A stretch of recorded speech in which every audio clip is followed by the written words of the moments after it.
Hey, everybody, welcome back. It is the Razzball Fantasy Baseball Podcast. It is the last one for 2023 or the first one for 2024. The season is wrapped up. Titles are in the books. Everything is decided, at least among the fantasy baseball landscape. We get into the MLB playoffs, but before we do all of the playoff stuff, we're going to keep it fantasy related, and we're going to go with a early season draft. Of course, I am beat on, and I am joined by the fantasy master Lothario, the mustachio man of mystery, Gray Albright. How you doing over there, Gray? Good. I was timing you. That was 27 seconds before you introduced me. So I mean that don't want to We don't want didn't to make a reshoot big that one. don't want to make a big deal out of it, but you know. I'm good, B-Don. This is probably going to be our longest podcast of the year, so we probably should just get to this 2024 fantasy baseball draft. I say it'll probably be the longest, but people who are at home listening, they can see the time on the podcast, so they know how long it ends up being. So if it's not 3 hours long, They're, our bad. they're just Sorry. laughing because they listened to the starting pitcher one. They're like, "Yeah, sure, you're going to go longer than the starting pitcher podcast." Oh my god, yeah, man. Our starting pitcher podcast. Let's see. So we can all just assume that Alec Manoah is going to be our first pitcher, right? Okay. Yeah. Yeah, okay. And then after you draft Alec Manoah, then go ahead and take Lance Lynn, all right? you know, Oh. you know, Gray. Actually, if you could put Alec Manoah at one, that would be great. Because at least then we're burying a guy that we know is buried. Because like every year you put somebody at number one, and then they just get buried, and like whoever we're all stuck holding this useless guy we took number one. So let's just put Manoah at one. Let's. Oh my god, I know. I do. I jinx the number one pick every year, huh? What's up with that?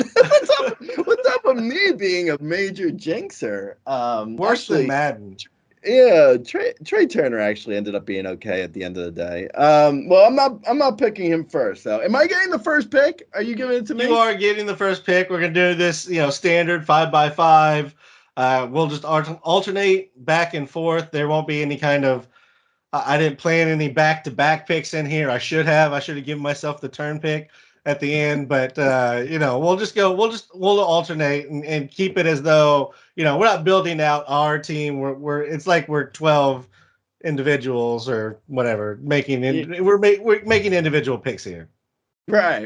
Yeah, exactly. So it's not like I have to get like a corner man and a first baseman or a second baseman and then a pitcher and then an outfielder or something. This is like we 25 have team league. this is a 25 team league and we're all 25 of them. Let's see if one of them wins. Maybe the guy who gets 4173 right off the bat. Maybe that guy. Oh man, that sounds good. Hey, that's my pick. Okay, so all right, so first pick for 2024. Drum roll, please. The first pick is Ronald Acuna Jr.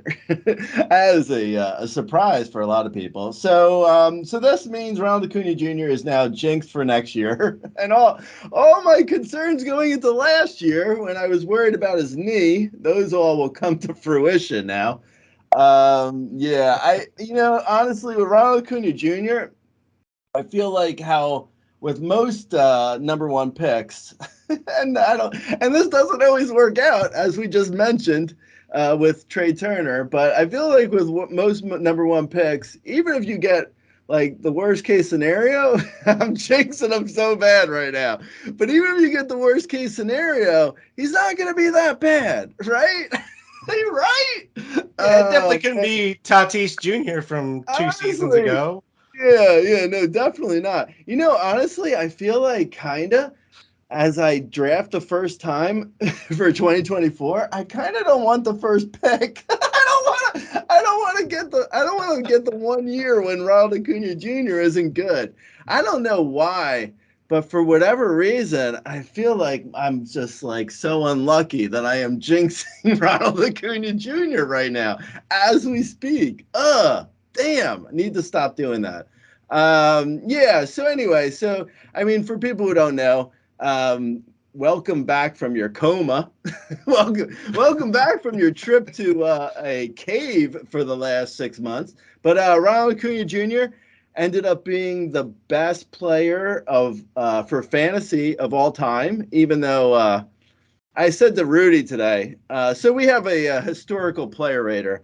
And for people who don't know, last year, Aaron Judge was the best player of all time, according to our historical player rater. And this year, Ronald Acuna Jr. passed Aaron Judge, which means next year Julio Rodriguez will pass Aaron, will pass Acuna. No, so I said to Rudy, I was like, do you think this is at all weird that every year now we're getting a new number one guy of all time? Like, are we sure the math is right here? Because I feel like it's a little bit bizarre that each year we're getting it, because literally it took about 100 years before we had a number one guy. It was Ty Cobb, I think, or someone. I don't even have it. I don't have it in front of me, but it was like Babe Ruth or Ty Cobb or something, were the number one guy of all time, and then Aaron Judge, and now it's Acuna, and it just felt a little bit weird that it was like the top guy every year becomes a new guy on the historical player rater after not having a top guy for over 100 years. But yeah, no, Rudy said, for what it's worth, he said he looked at the math and it all checks out. It was just that Ronald Acuna Jr.'s year was just that insane. It was just that crazy. And yeah, I mean, next year, hopefully at worst you get I'm thinking, off the top of my head, don't hold me to these projections, but I'm guessing you're going to get I'm going to probably project them for something like a 30-50 year. I would guess something like that. I mean, I'm not going to project them for 70 steals again. And I'm not going to project them probably for 337 average. But I mean, he did really cut his strikeouts, and he hits the ball so hard. So a 300 average isn't out of the question. I could see probably projections wise something like 35, 50, 305 in that range kind of. So yeah, I'm taking him number one overall. So I believe, yeah. So Yeah. it's your pick now, be done. Yeah, 35-50. Oh, poor you with the low projection there on Ronald Acuna Jr. Yeah, I mean the 149 runs and the 106 RBI. I feel like that's what really moves his year to the top of the fantasy line. As great as 41-73 is, we've never seen that before. But Ricky put up some amazing home run stolen base years, but he didn't go 149, 106. That's absurd in regards to runs and RBI combination there. I have the second pick. I feel like one was even if you do jinx Acuna, it won't be just you this year. You're not you're not going to be alone on the Ronald Acuna Jr. is the 101 person, so we won't lay all the blame at your feet for 101. I'm going to go Corbin Carroll at the second pick. He went 25-54, 116, 76 at 285, 362, 506, and just his first full season in the majors. There's really nothing else I need to see from him. He got injured. He struggled. He bounced back from both of those things. Maybe that was all kind of the same thing, but I mean, the sky's the limit. The only maybe downside is the team around him to some extent. But even then, Arizona wasn't as bad as we necessarily thought they would be. So I'm good on Corbin Carroll too. Yeah, I was really, when you laid out our how this draft was going to go in our outline, I was happy I had the first pick, because it's really kind of like Acuna and then 7 guys are the second pick, kinda, right? Kind of. I don't know if I have 7 guys in that I would put in there, but yeah, it's like Acuna, and you can make arguments. I've moved who I assume you're going with next up and down there as well. If a certain person who is going to be a free agent, was pitching next year, in addition to his bat, he might have gone there. But who do you got at 3, Gray? Yeah. No, I hear you on Otani. Okay, so for the third pick, I'm going with Julio Rodriguez. I think honestly, at 22 years old, Julio Rodriguez just put up a 32 homer, 37 steal, 275 season. His strikeouts came down a little bit.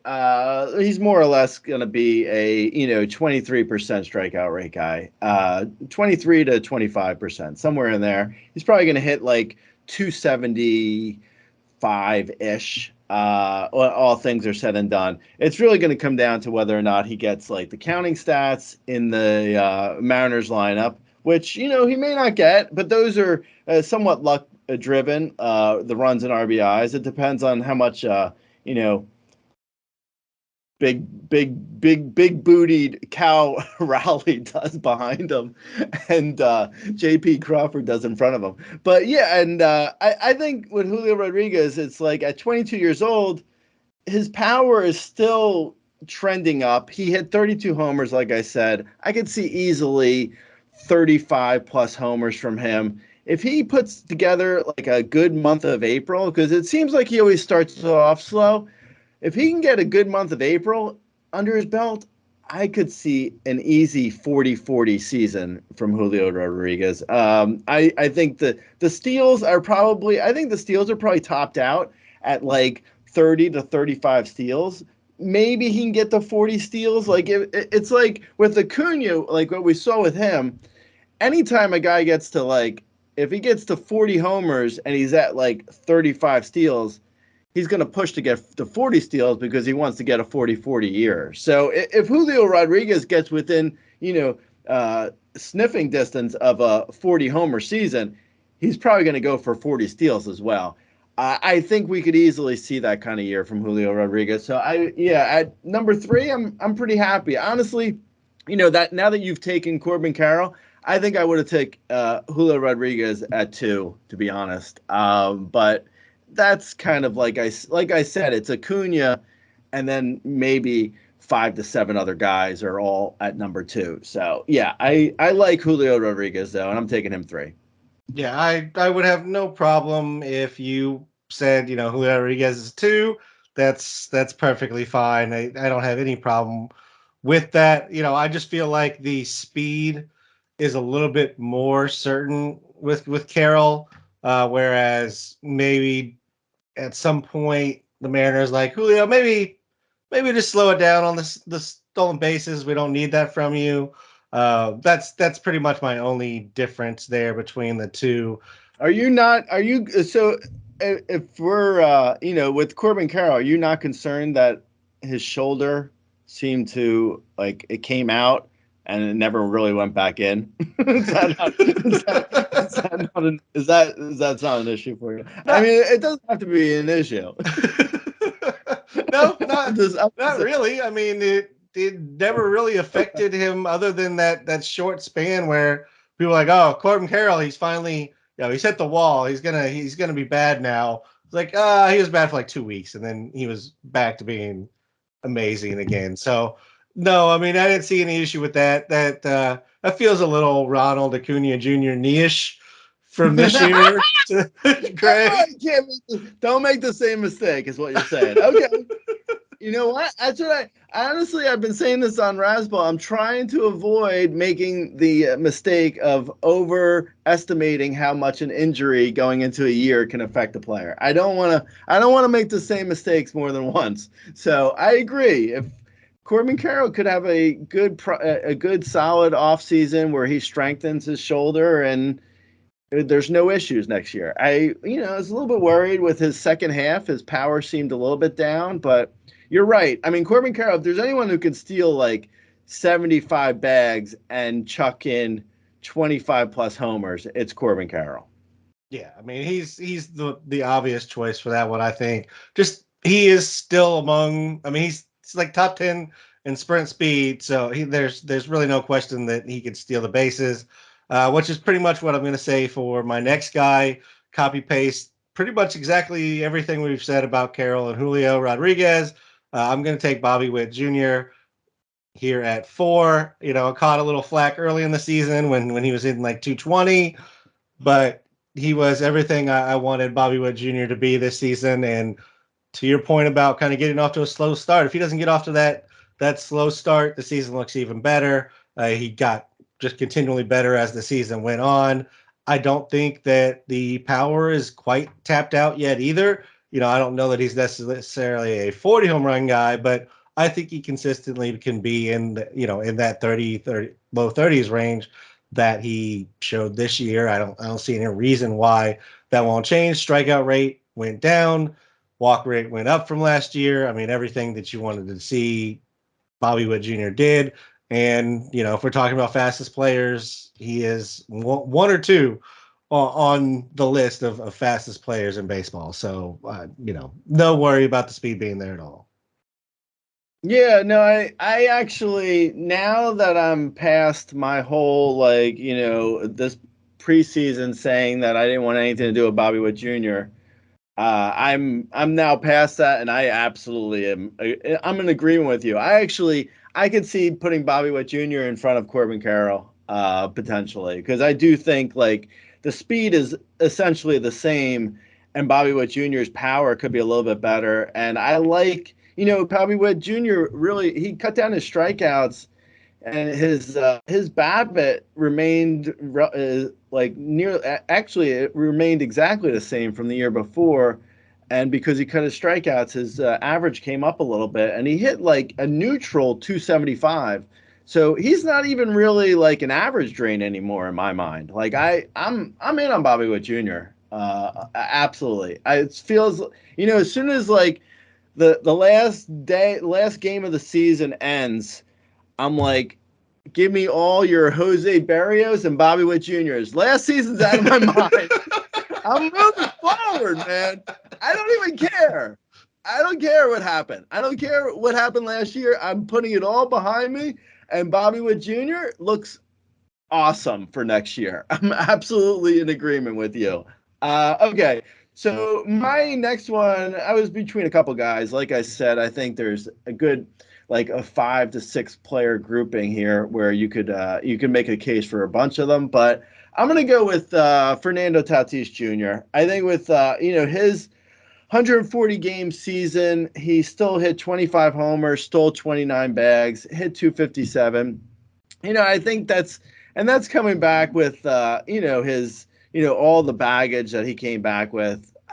If he comes back and he does a 150 game season and he's still only 24, he comes in with like I could see like a 30 plus homer, 30 plus steal, 270-ish average.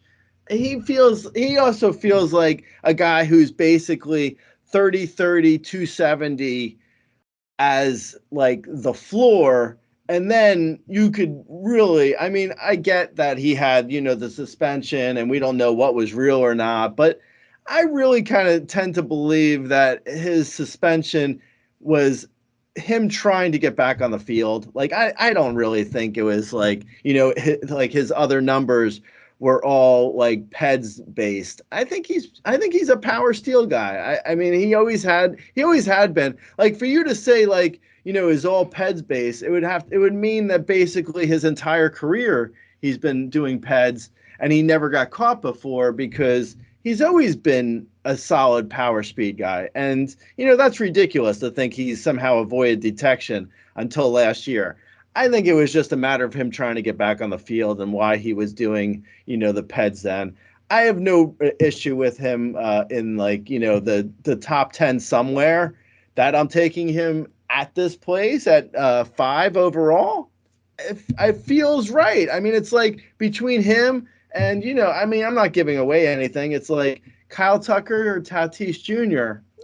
I mean, basically the same. I feel like Tatis Jr. might have a hair bit more of upside. That's all, really. I think they're both basically 30-30, 270 guys, and then it's just a matter of what kind of counting stats you're going to get, or how much upside or how much upside, or how much you can get, like in the floor, a worst case scenario type situation, assuming that they play 150 games, and a worst case isn't like a guy gets injured in Yeah. spring training or something. So yeah, I'm going Tatis Jr. Yeah. Not concerned with the 225 he put up second half of the season. No, not really. Not. I mean, because he was playing over his head. I mean, his BABIP was a little bit low. He was playing over his head in the first half as far as BABIP goes. So he was hitting like 310, and then it was just averaging out. I mean, it's not like his strikeouts really went up. I'm not really that concerned. No. All right, fair enough, fair enough. I'm maybe a little bit more concerned than you are, just because you look at the numbers, career low barrel rate, hard hit is, I mean, 49% is still a great hard hit rate, but he was at like 56% and 62% in his 2020 and 2021 seasons. And 2019 was the crazy ball, so like you kind of throw out everything with that one. So I'm maybe a little bit concerned just in regards to the authority that he's hitting the ball. I don't think he was doing PEDs the entire time, but I'm not necessarily ruling it completely out. That being said, I still think he's pretty much a 35 home run guy with 30 plus stolen base steals. So he still fits in this category. I will say I think I have a cutoff at 4 after Wick goes, where I think those guys are the ones who just like with no questions asked, they could easily become the number one. Like it seems so easy for those guys. So this is kind of a break for me, and we're going with you. You started with Tatis. I actually have him at 7. So at 6, I'm going to get my 5 player, which is Kyle Tucker. I mean, he's just safe. He's the safer version of everything we just talked about, with maybe a little bit less upside. He's not going to give you 60 stolen bases. He's not going to give you 60 home runs, but he's going to give you, 275, 280, 30, 30, hitting in the middle of the Astros lineup. I'm perfectly okay starting with that. Yeah, I mean, if nothing else, a big takeaway for me is like baseball has some really sexy stars right now. I mean, there's some really good players right now that are just like that are in the prime of their career. Like a lot of speed and power, especially for fantasy. I mean, there was a ton of like Kyle Tucker's probably the least sexiest of the 30-30 guys, but he's also, I mean, like you said, I mean, it's just like he does 30-30. It's like nothing. It feels like it's so commonplace for him at this point. Nobody even talked about him. Like, no, I haven't heard Kyle Tucker's name brought up anywhere. He's just doing what he does. Like, it's yeah, exactly. Like he puts together like basically an MVP year, and it's like, yeah, okay. It's a norm for him now. I think also, like you said, his upside maybe isn't as high as some of the guys who we mentioned, like with the Bobby Witts and the Julio Rodriguez is. But I think Kyle Tucker probably has another level for power that we haven't seen yet, and maybe we never see it. Maybe it's not. Maybe it's not there. But I still think like he's only 26. I still think he could be like a potential 40 homer guy at yeah. 1 year. Power peaks later than speed, certainly. So there's definitely a like 27 to 30 that there's kind of that power peak. We could definitely see that. I mean, if he was on potentially, where Mookie was sitting in his lineup, he might have been in that MVP conversation as well with the counting numbers, but the Astros didn't give him 130 of anything. So it is what it is. Moving on to number 7, Gray. Who you got here? Okay. Well, number 7, I'm gonna since I just am gonna go off of whatever name you say. I'm gonna say Mookie Betts. Yeah, yeah. No, I was gonna say Mookie anyway. I feel like with Mookie Betts, you're not like he's not necessarily gonna steal as many bags as the guys we've mentioned already. His power feels like it is kind of at the ceiling, you would think. I mean, he just had 39 homers. You wouldn't think he'd be able to get more more homers than that.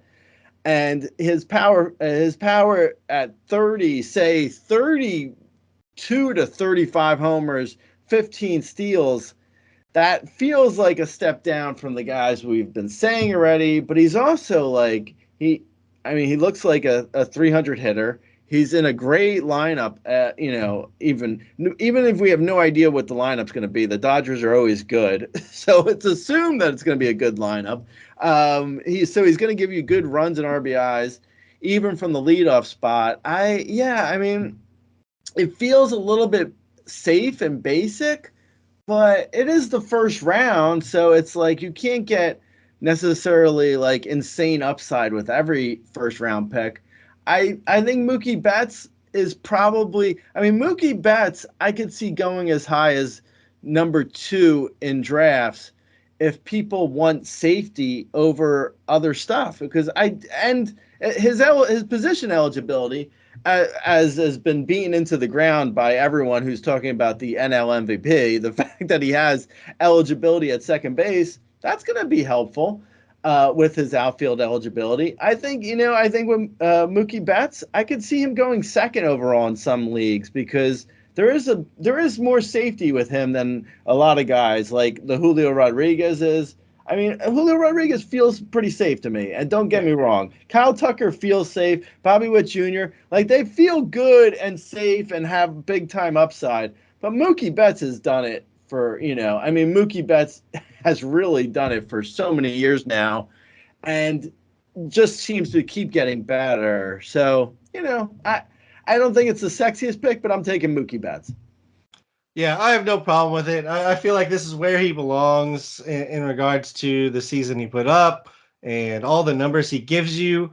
It's a guy that I love for real baseball, but just never end up with in fantasy because I just don't like count the runs and RBIs as much as I do for Mookie, because that's such a big part of his value. Is like he's giving you 100 pretty much season in season out, because he's standing in the middle of such good lineup. So I completely understand it. From just a pure stolen bases, home runs standpoint, you can find probably people who are going to give you more in just those two categories. But the full picture, I mean, he's a great baseball player. Maybe the best baseball player is Shohei Ohtani, and that's who I'm going to take at 8. We already know he's not going to pitch, Gray. That's unfortunate from real life and a fantasy value standpoint, but still getting 40 home runs and 20 stolen bases in a high average is still a pretty good way to start the draft. Yeah, no, completely. I think, I'm not sure where I would have taken Ohtani. He's definitely. I mean, he's not a bizarre pick there. It makes sense. I think, the fact that he's going to be utility only and as a hitter only, it's just basically us getting spoiled. I like him. I have no Yeah, problem for him. utility only was my one hang up here. Was you can probably get 40 home runs from other people. You can probably get 20 stolen bases from other people, but it just felt like that combination of both being high. It can only happen from so many guys left. So I felt like it was worth taking. I mean, maybe clogging up utility, but it is what it is. Yeah. Yeah, no, completely. So now see, for me now, that there does feel like there's a drop off now. I don't know. Maybe it's me. I agree. I saw there's a drop off where you were saying with at the Tucker area, but this feels like a definite drop off where I'm between guys and I'm not even sure if I want them. I mean, I would take them. Don't get me wrong. If they were to fall to me, I don't know. I don't know. Like, this is probably a caveat we should have done to start this draft. Like, this has nothing to do with my actual rankings next year. I don't even re-listen to this to see what I said. This will be out of my mind by time I do my rankings for 2024. So I don't know if this is going to be, this may not have anything to do with that. I don't know where I'm going to be drafting this. I don't know where I'm going to be ranking this guy is basically what I'm saying. But with limited knowledge as of right this second, I'm going to take Aaron Judge. I think it's like, the fact that he only hit 37 homers, but he only played in 106 games. At this point, like he probably is not going to give you the 16 steals like he did in 2022. He's probably never going to give you that again. But a healthy Aaron Judge, which I don't know if we're going to ever see a healthy 155 plus game Aaron Judge ever again. Like it feels like he's a guy who may not be able to stay on the field. But if he can do 140 games, that's an easy 45 plus homers and probably 7 to 10 steals. And he should hit for a decent enough average. Like, he's a career 282 hitter. I would probably put him down for like 277 ish. I mean, it doesn't feel like, I don't know. It's not a pick I'm loving, but it feels like the right place to take Aaron Judge at this point. Like it's like between him and the Braves' big first baseman, or like at this point you're looking at, or the Dodgers' first baseman. It's like you're looking at like a power bat here, not necessarily. I don't know. I'm taking Aaron Judge though. I don't feel 100% about it, but that's what I'm doing. No, I completely agree with what you said. I think 1 through 8 was the people. It was just kind of about the order. Maybe Otani falls out if we hear something, then he has to miss some time or whatever. But like that felt really solid in that group. This is the section because you can go with, like you did. We went with a power bat. You can go with an older power speed guy, which is not necessarily great, but could still work out in your favor. Certainly did this year if you took Mookie Betts in this area. But it's kind of that gray area right now. I'm gonna go with recency bias completely and go with Austin Riley, who just come off a phenomenal season. And he's what else do you want? I mean, he's hitting in the middle of a great lineup, puts up 35, 40 home runs, hits 270, 280, maybe even room for that to go up potentially. So Austin Riley has been great all season. I'd be perfectly happy taking him in. Okay, I'm gonna go. I've already mentioned him kind of, and I've alluded to him at least. I'm gonna say Matt Olson, Braves first baseman, just hit 54 homers, hit 283.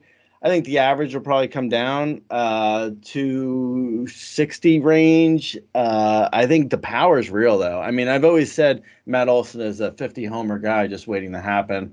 He's only 29. I think he's probably, good for another year or two of at least 40 plus homers. So, yeah, I mean, the difference between Aaron Judge and Matt Olson, probably it might be 5 steals. I mean, it may not be much of anything really. I mean, they could essentially be the same thing. And Matt Olson, I would venture to say Matt Olson's going to get you better counting stats at least projected wise, because he'll be projected for more at bats / more games played, whereas Aaron Judge will probably be a little bit less games played if you're just doing projections. So Matt Olson, I think, yeah, I mean, I'm fine with Matt Olson there. I think it's, he is kind of what he is at this point. What is interesting though, besides all that, I'll take Matt Olson there. But what I'm gonna say though, with the player rater, Acuna ended up number 1, and Matt Olson ended up number 2. So that's now 2 years in a row. I mean, not in a row. 2 years out of 3, because in where 2 guys were at the top of the player rater on the same team. Because in 2021 it was Vlad and Bo Bichette, and now it's Matt Olson and Ronald Acuna. I think if nothing else, this hopefully stops people from being like, saying the whole I'm worried I have too many guys on the same team because I mean, honestly, with the Braves, especially this year, if you took, five Braves, six, maybe even six Braves on your, at least in your lineup, and you could also throw in Strider there. I mean, if you took like six or seven Braves, you would have been sitting pretty in just about any league. But that aside, it's kind of interesting that two guys from the same team now in two of the past 3 years. That I mean, to me, that says to me like good teams are going to get a lot of counting stats, and they're going to make a lot of opportunities for guys. Like, so it's almost like the better the team, the more guys you want on them, not the less guys you want. Like, because a lot of people, like, I never hear, or at least I don't remember hearing, like people saying like, "Oh, I drafted like six Braves because I think their team's going to be good." Instead, you always hear the opposite, which is like, "Oh, I didn't want to take a third, I didn't want to take a third guy on that team because I'm afraid there's just not going to be enough counting stats for that third guy." And it's like, yeah, that isn't how things work at all. Yeah, this is just more proof, everybody, that Gray does not listen to me at all while we do this. Um, I said at least a couple of times, like I would love to just build a roster of Braves through draft season. I was like, just give me all the Braves, give me like Acuna first round. I'll take like Harris or Olsen second, like Riley third. Like, give me them all. I think I literally said this last week. I was like, yeah, I got a team where I like loaded up on as many Braves as I get. It was awesome. So this is just proof, everybody, that Gray is not listening when I'm talking. He's just waiting. This is how it goes. But I mean, you're right. Like, I'm literally don't hear a word you're saying right now. it's how it goes. I'm fully ready on this. I know what's going on, Gray. It's fine. I have no problem with it. I'm sorry you're muted. What was that? What are you saying? Now, what I may take from this is I may start stacking some of my auction drafts and just load up on Braves and Dodgers and just run them out. Now, Yeah. I think some of that, like, I don't want that many people in my lineup, comes from head to head, maybe, and not roto. Because in head to head, it can be tough if you're going against an ace to have your whole squad go against said ace. But in roto, it doesn't matter. Like, everybody's going to face all sorts of pitchers And throughout the season. also like how many teams have more than one ace? Like, yeah, it would suck to go against like Corbin Burns, Freddie Peralta, and then Brandon Woodruff if he were healthy. If you're like, your Braves are all going against your Brewers. But on the other hand, what about the weeks when your Braves are all going against the Nationals or going against like, the Red Sox or going against like other like or going against just terrible pitching, Yeah. just like the fifth starter for a good team even. Like, it's like, oh, they're all going against like I don't know, whoever. Whoever, man. Just a bad Just pitcher. somebody. I like vanilla, man. All right. Okay, let's move Yeah, along. This is gonna be let's. a long podcast. All right, so that was number 11. Matt Olson goes 11. I'm taking your 101 from this year here at 12 Gray. I'm taking Trey Turner. He turned his season around, went 26-30, hit 266. I mean, that's a hell of a turnaround from where he was. So I just feel like it was something was going on early in the season.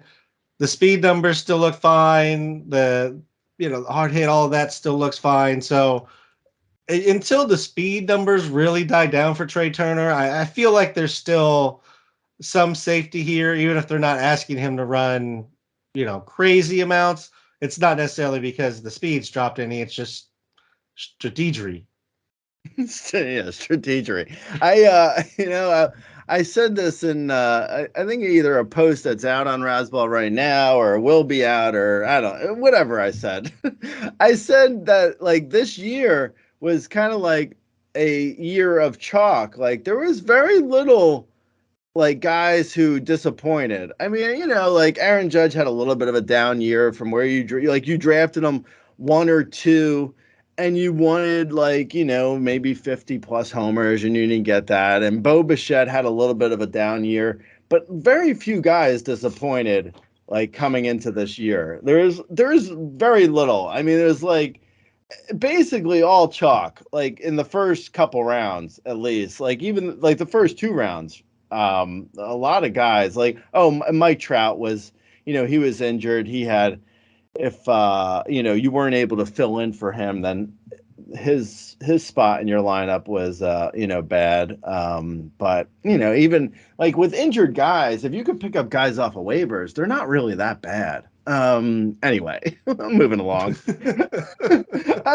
Okay, I'm gonna, you know what? I'm gonna go. So I'm pick what, 13?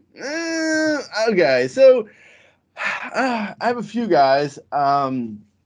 Obviously, there's a ton. I can't bring myself to do a couple of these picks, even though I will.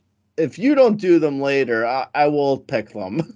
Power bat or old power speed guy, Greg? That's where we're at. You want a Yeah, power guy or an old power speed? I'm gonna go guy who feels like a disappointment, but is still really good. And I mean, how I don't. I would take him before.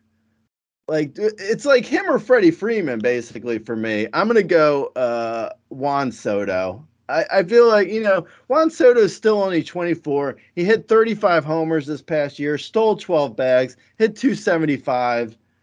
Yeah, I mean it's not like the most amazing thing, but if that's his floor, if 30, 10, 270 is a floor, you can do worse than that. I think that's fine for a floor. And then the upside, I still think the upside could be incredible. So I'm gonna say Juan Soto. Yeah, that's fair. I didn't have him right here just because I kind of moved him up my rankings this year, and I'm still hurting a little bit from just like if I had him in a number of leagues, and if you had him, you know how much it was not good to own him for many, like I'd say half of the season he was not good. Half the season he was, Juan Soto. I get it. They're still gonna I still believe there's a magical season out there for him. He's still so young. He's gonna have a MVP caliber season again because he's already done it. But it's gonna happen. So I have no problem with it. I'm gonna go. I'm gonna go old power speed here. I feel like he belongs up here still. The team around him was just a it was just a it was just a mess. I'm not gonna try not to curse. Jose Ramirez belongs in this discussion. He's a great baseball player. Still went 24-28. Like if he was 100 with 24-28, he would not look so lowly on the player rater. But they were just so bad, and by lowly I mean 21st hitter. So not exactly low.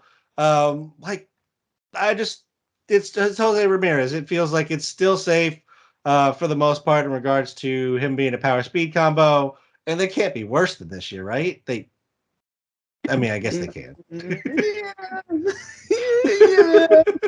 I mean, we'll see.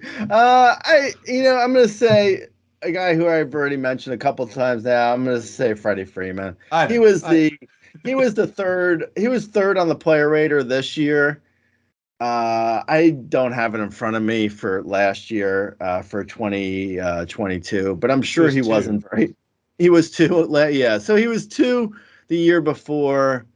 I mean, it's just like even if he ends up 25 next year, it's still like it's barely. I mean, it's not really like a loss. I mean, he feels like a 25 homer, 15 steal, 310 hitter with great runs and RBIs. It's not like, it's not. I don't see a magical year from him, coming up.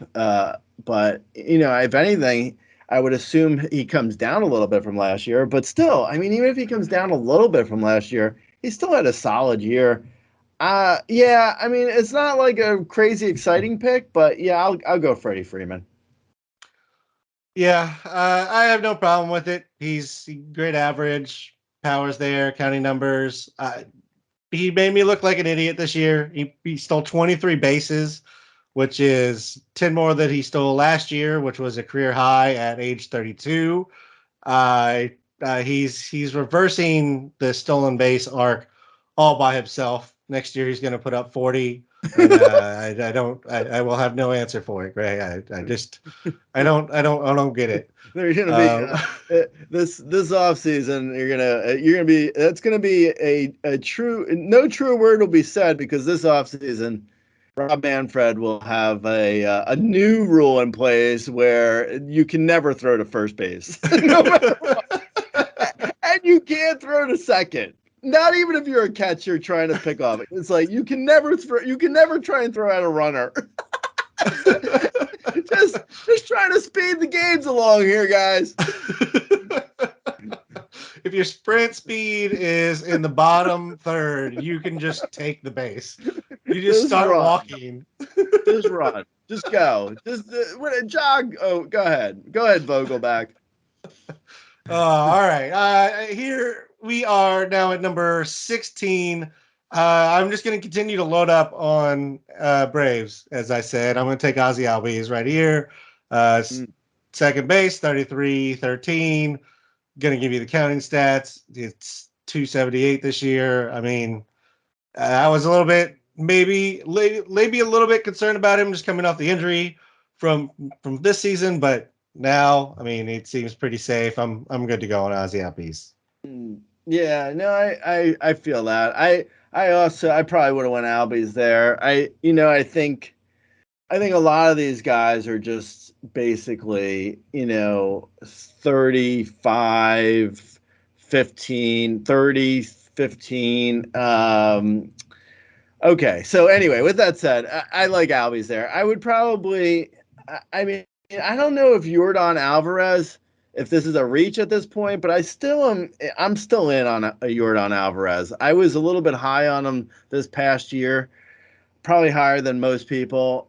Maybe I'm still too high on him, but I still think like the 45 homer, 50 homer season is due, and he's an easy like he can hit for a good average too. Obviously there's not going to be any steals really, but Jordan Alvarez or Aaron Judge, how or Matt Olson, are they really that dramatically different? I don't know if they are. So I'm going Jordan Alvarez. Yeah, I have no problem. Like you said, they could all give you very similar numbers. It's a, I'm not even say health, a perceived health thing, just because Jordan has had issues staying on the field, and maybe at some point you have to acknowledge that. That's why he's going after these guys to some extent. That's why Aaron Judge doesn't go, in that top, 4 or 5 that we were talking about. Just he's probably going to miss some time. You guarantee us that he's going to play 150 games, then we could talk about jumping him up there. But until that point, so yeah, we have to take it into account to some extent. But Jordan Alvarez is great. He's great every time he's on the field, so I have no problem with that. I'm going to go with a guy I was hoping you would take there, so I didn't have to take him because I don't know that he's going to stay here for me when I start looking at the rankings for next year. But I couldn't look at what he did this year and not put him here. And it is Marcus Semien. He went 29-14, 122, 100, and hit 278. He just continues to get it done one way or the other, Gray. So uh, you could do worse than Marcus Semien right here. Yeah, no, completely. I think we're also at this point, people are listening to this and they're like, "Come on, guys, take a starter." Oh, If so I'm you gonna don't do it. know us, You know there what? will I'm pleasing the listening audience here because you're not really going they're to take a saying, starter, are you? yeah, you know Oh, what? come on, Gray. At 19, I'm taking Spencer Strider, even though I'm assuming he's gone in the top 7. He'll be gone probably 12 picks before this, if not even 15 picks before this. He might go in the top 5. I don't know. It depends on the league, but yeah, I mean, he's the first pitcher.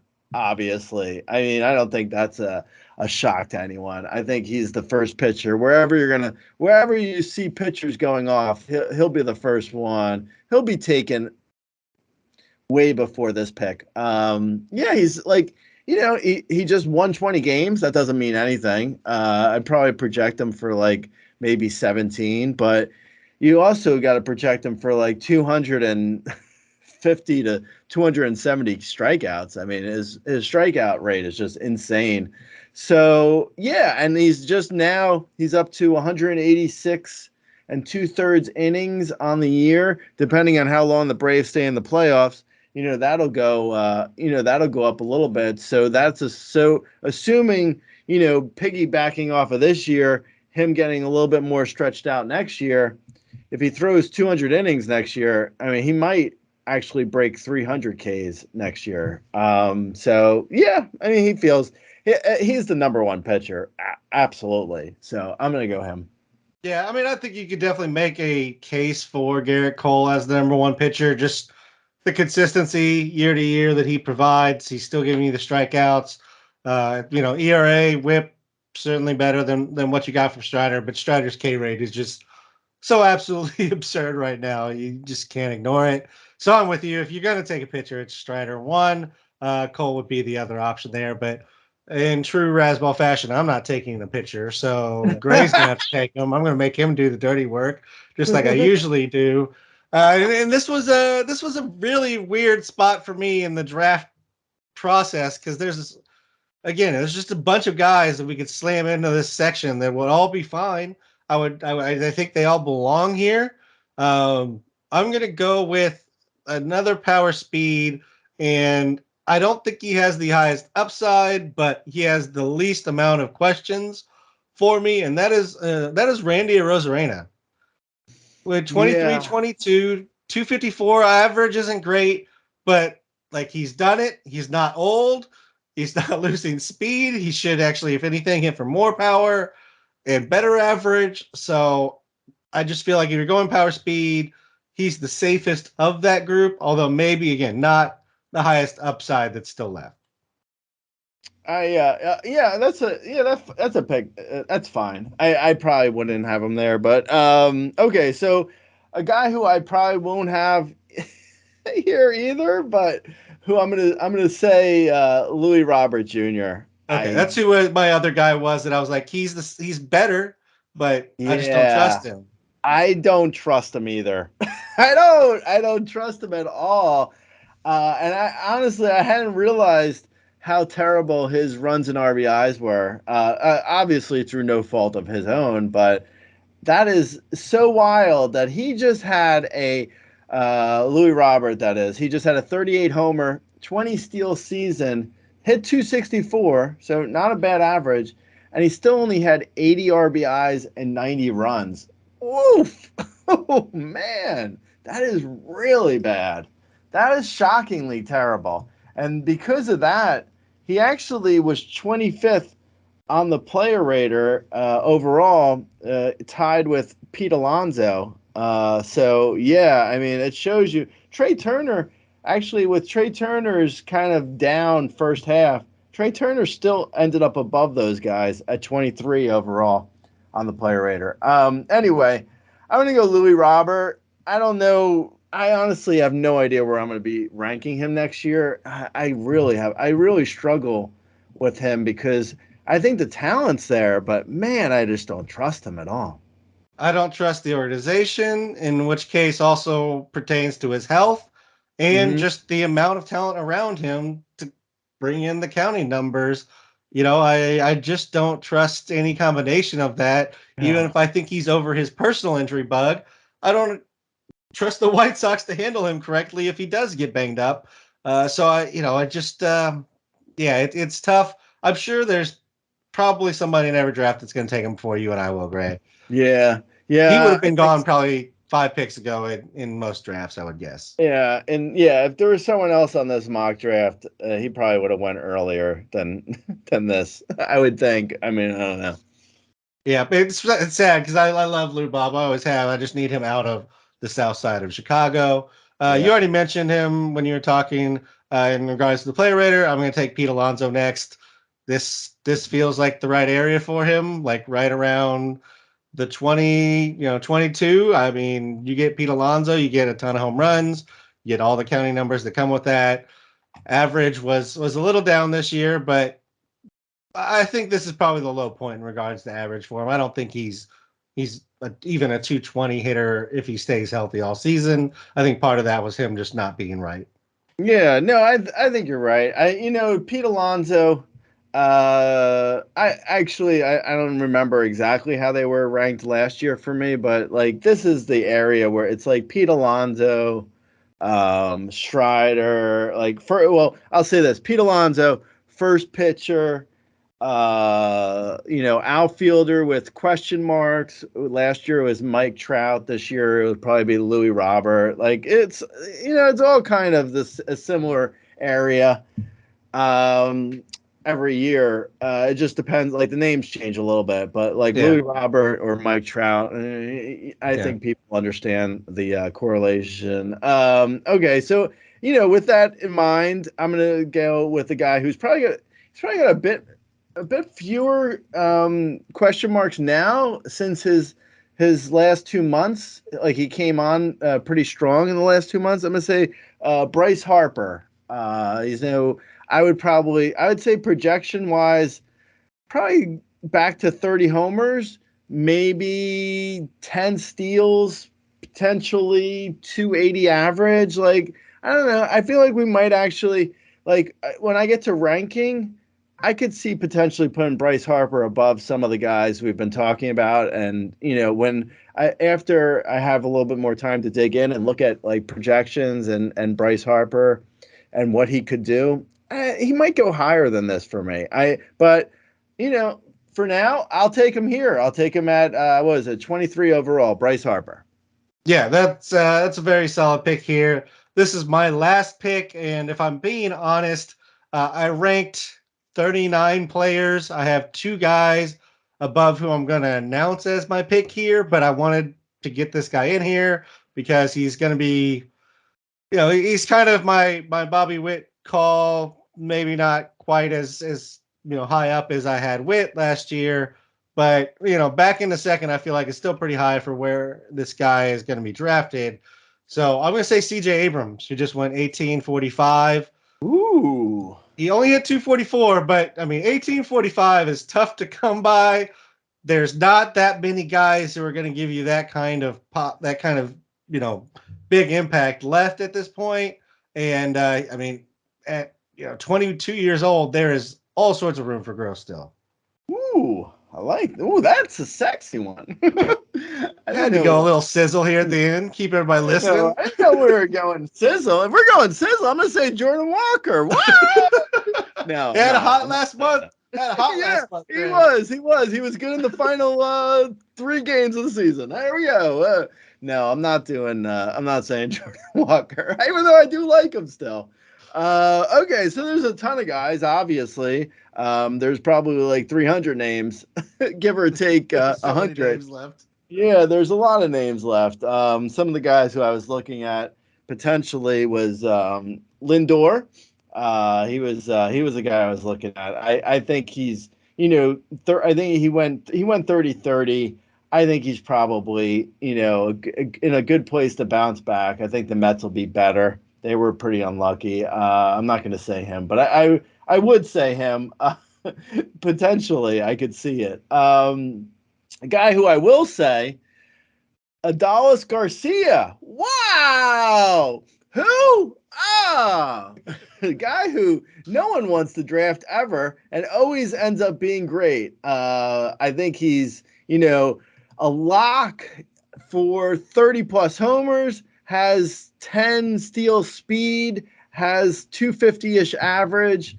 And those all feel kind of like floor numbers. His upside feels much higher than that. I could see this year he had 39 homers, stolen only 9 bags, but he's only caught one time.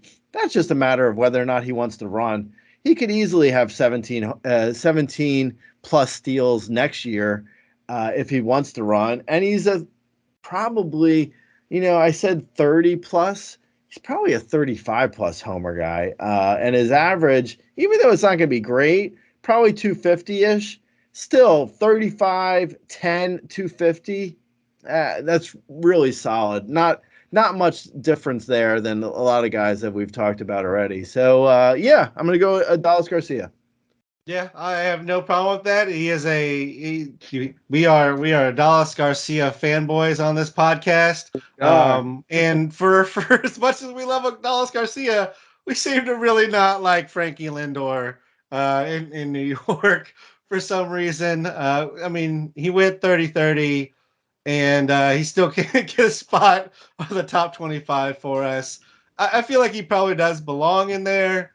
I just I just don't trust, like, the average is questionable for me. I don't know that I trust a 30 home run repeat. I guess, with the rules for stolen bases, it's so hard for me to try and like put projections together for what next season looks like. But he stole 31 this year, so he did it. Yeah, no, completely. Also, like, guys who we didn't really mention that, well, we mentioned, but not in a good way. Bo Bichette and Vlad Jr., right? Like, where are they going next year? Yeah, Bo Bichette was on the list to talk about. He actually, I famously said he wasn't going to make the top 40 player rater. I was right, by the way.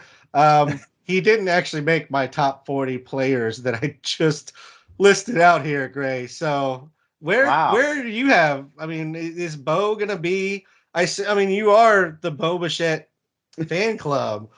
He has to be in your top 50, right? Is he top four? Is he top 40 for you? Yeah, I think he's probably, I want to say top 40, maybe top 30 even. Depends on how many pitchers I slide in there. But yeah, I mean, not pitchers that I would draft, just pitchers just to rank. Just pitchers. just to like stuff some pitchers Just to in those. sprinkle him in Yeah, there. yeah, just to do a little sprinkle action. What about Vlad Jr. though? I mean, I can't he could easily have like he already had one number one season on the player rater, so it's not a stretch to say he could have another one, but I don't think the power is really there. I mean, that season from him, it was half of the season was in the minor league park. I just don't see it really. I don't know. Maybe maybe Vlad Guerrero Jr. is drafted before the top 25. I don't really see it though. Do you? No, I don't have him inside my top 25. He's hovering kind of right around 30. He's in that group that I think you were alluding to when we were talking about like Pete Alonso, where it's like him, Devers, Vlad, Machado. I'll even throw like Seager in there because he's not stealing bases, even though he's not necessarily a corner man. Like you're kind of looking at all the same guys, so I could see him falling within that group, just kind of out of ranking laziness to come out not really have anything better, like another point to say.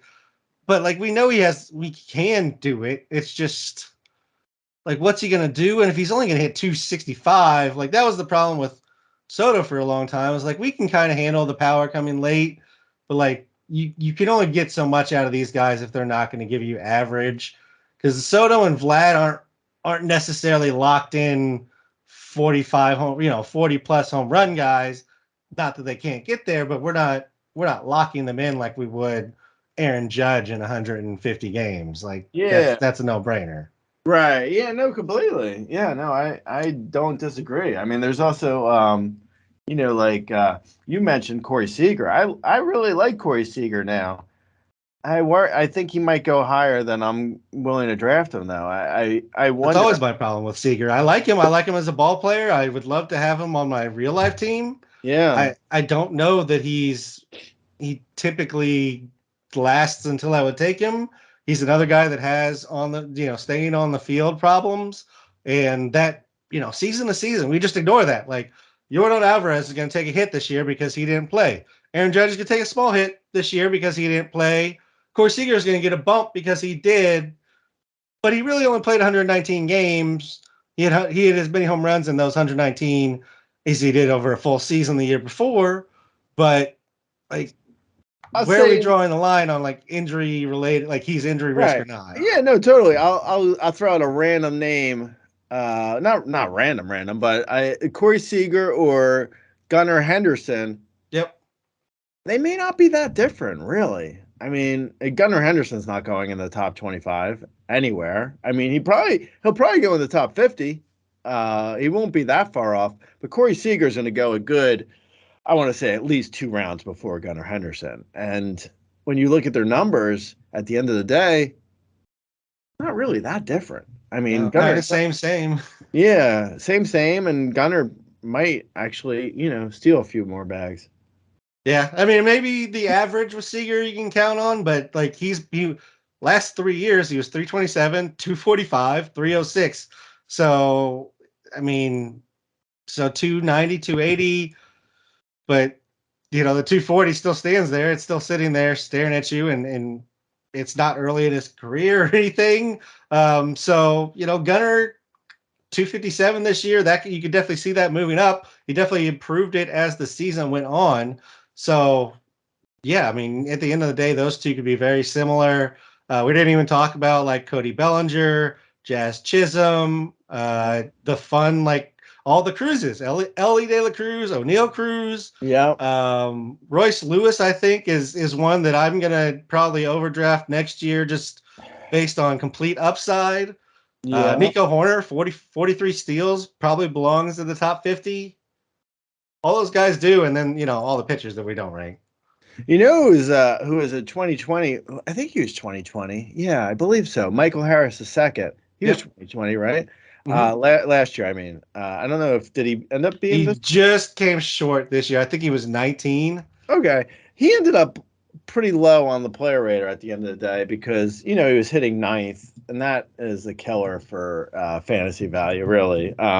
Let's see. Michael Harris. He did get moved up. He was hitting right behind Ozuna at the end of the season. He's at Uh, 105, 105 overall. So yeah, I mean, I wasn't off when I said he was overrated going in the top well, 20. he missed some season, and then he was bad when he first came back from injury.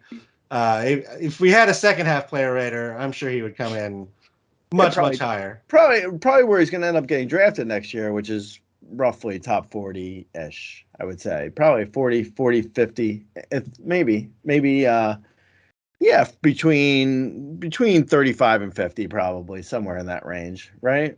Yeah, I mean, if he could get up to second in the batting order, he could go earlier. But I'm with you. As long as he's hitting 6, 7 in the lineup, it's really hard to move him too far up. I was maybe a little aggressive in my ranking of him this year, having him in the second round. I feel like the counting numbers were there in regards to home runs, stolen bases. Just he's not going to stay up that high in the lineup, unfortunately. But to my point, from June on, he hit 326. So it was once he got healthy, he was very good. Just didn't get the at bats that Albies, Acuna, everybody else in the Braves lineup did above him. Where's Mike Trout going next year? If he goes into camp healthy, is he top 50? I would say he's like 50, like Yeah. somewhere right around 50. Hmm. Like I would say, I'm trying to think of a good player at 50 who's like a comp for what you're looking for out of Trout. Um, I mean, I guess let me ask you, Bo or Trout? I'm gonna go Bo because I mean he did have some injuries this year, but Bo Bichette feels pretty healthy Yeah. usually. Yeah, I Um, mean, I don't consider him an injury risk or anything, but no, 20 home runs, only 5 stolen bases. yeah, But yeah, I yeah, mean, he was hitting really well before the injury too. 280, yeah, 285 to 295 ish average. Trout's probably 275. Yeah, I mean Trout, I think probably 30 homers, 2 steals, 270 average in 115 games, say 110 games. Yeah, That that sounds sounds pretty fair. yeah. Whether Which he's is with the fine. Angels or I mean, not. in a shallower league, I mean, that's not bad. You grab that in the fourth round of a 12-team league, and whenever he goes on to IL, you just replace it with, there's plenty of options on waivers. So I mean, that's not awful. Yeah. Yeah. I will say this year, Gray, when we were doing these rankings, it was a lot harder for me to put my top 25 together than it was last year. I felt last year was pretty straightforward. Like I got down to like 28 and I was like, oh yeah, this is the guys. And this year I just kept like throwing names in that belonged in here. And I'm like, this could go anyway come draft season. Like all sorts of guys could be going all over the place. Yeah, no, completely. I think that's why even like here at the end of our top 25, we're talking about other guys who could potentially be in the top 25 who we didn't personally rank them, but I could see people putting, like I said Lindor, you said, maybe there's a bunch of guys. Like there's so many guys that like if people were to actually draft pitching, there's like Garrett Cole who we didn't even get to. I mean, there's Gausman's out there. Um, there's so many. Zach Galen. I don't know. Corbin Burns, maybe if people are expecting a bounce back. Like you never know. Like when draft season comes, people start going, and you're like, oh, okay. Well, you just took, Josh Hader at 22 overall, so that just opens up. So now I can take, Bryce Harper at 25, even though it doesn't seem like he should be there. But like you never know what could happen when people start drafting their own players and not going off of rankings anymore. Yeah, I mean the ADP is definitely not set, so we're not in that like robotic mode of like I'm sitting at 7, so I'm getting this guy, and then I'm looking at these three Right. guys coming back to me that I'm taking. Like it's completely open when it comes back to you, especially if you're not sitting like 12, 13, or I guess 11 and 12. Like you're not going to like you can go any number of directions, and even at the back end of one, there's all sorts of ways you can go.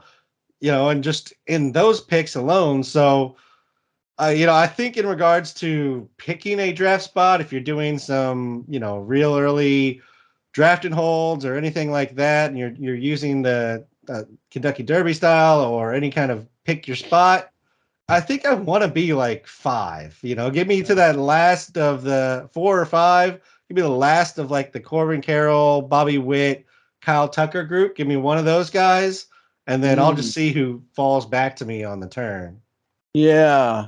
Yeah, no, definitely. I mean, I said earlier, joking around, that I didn't want the first pick because I didn't want to jinx Ronald Acuna Jr. But I think you take the first pick if you can. If you can get it, yeah. And if you can't get the first pick, then yeah, you're right. Like if you're able to get like a pick in, before it got wonky with I think it's like Corbin Carroll, who you took second, through probably, That's yeah, bets. I mean, I want to say Otani, but the problem is Otani just had Tommy John surgery. So I mean, you Well, he can't. did have Tommy John.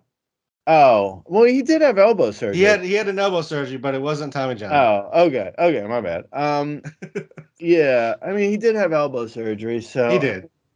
It's hard I to don't count know. him as like secure and safe It's for sure. hard, yeah, it's hard to say completely safe, but I mean, he feels like a guy who could be number one on the player radar, though. Like at the end of next year, like he does feel like he's not going to be pitching. He's going to be playing. Like you could see him playing 160 games and having like a 50 homer, 25 steal, 280 season and being like insane, like 100 and 120 runs, 125 RBIs, just having like an insane year. You could see that from Otani.